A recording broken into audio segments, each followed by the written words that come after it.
the lost little ant. The sun was dropping heavily, huge and red, at the end of a summer's day. Anthony was an ant, and Anthony was lost, very lost indeed. "Oh dear," moaned Anthony. "the sun is disappearing, and the stars are coming out to twinkle, and I'm lost." Anthony stopped walking, sat on a pebble, and began to cry. "Boo-hoo! I must have taken the wrong turn somewhere or other. My antennas must be confused. Probably my hay fever," he said between sobs and sniffles. Anthony looked very lonely sitting on that pebble sobbing, as the sun finally disappeared. And all around was inky black, with just the twinkling of stars shining down from high above. To make matters worse, it was a little cloudy and Anthony could not even find the moon. He wondered if perhaps it was behind a cloud, or not in the sky at all. But what did it matter, he thought, if one could not see it? Anthony was not only lonely but very frightened, and he felt as small can be, and perhaps a little bit smaller. And because he was a black ant, he could not even see his own feet. Poor little Anthony.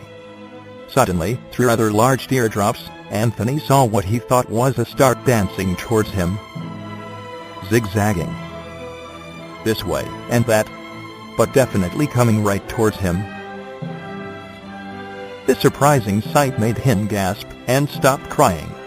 Then, quite abruptly, the glowing star landed like a tiny helicopter in front of him. He could see what it really was now. Before him stood a small creature with wings and a glowing body. It was about half his size. He had never seen anything like it before. At least the creature was smiling.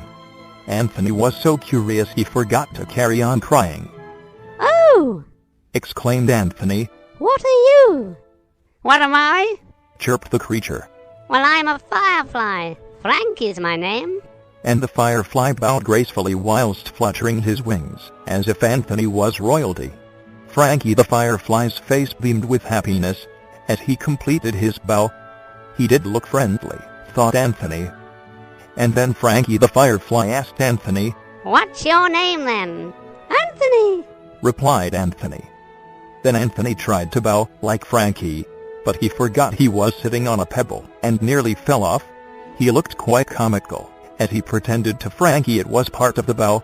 Frankie's eyes seemed to light up as if he was about to burst into laughter at Anthony's bowing attempt. But he just glowed a bit brighter instead. "And you are?" asked Frankie, with his glow lighting up the place around them with a warm golden hue. Anthony," repeated a slightly confused Anthony. "Didn't I just tell you?" "Ha ha! You're very funny, Anthony," chuckled Frankie, unable to stop himself laughing at Anthony this time. "You're making my glow get brighter. It always gets brighter when I laugh. Why, it's almost like daytime around here now. But what I meant was, what are you? You don't have a glow like me. I've never seen one of you before. What are you, Anthony? Are you a moth who has lost his wings?" "Oh!" said Anthony. "Me? No. I'm not a moth who's lost his wings. I'm an ant who's lost his way home." "An ant?" exclaimed Frankie, looking ever so curiously at Anthony. "Wow, an ant! An ant! What's one of those? Never heard of one of you. Maybe you shouldn't be here in the night. I mean, how can you see where you're going without a glow?" "Yes," said Anthony. "that's right. I should be at home enjoying supper with my brothers. It was honey sugar soup tonight. I'm lost, and I'm scared of the dark." And with that thought, Anthony started crying again.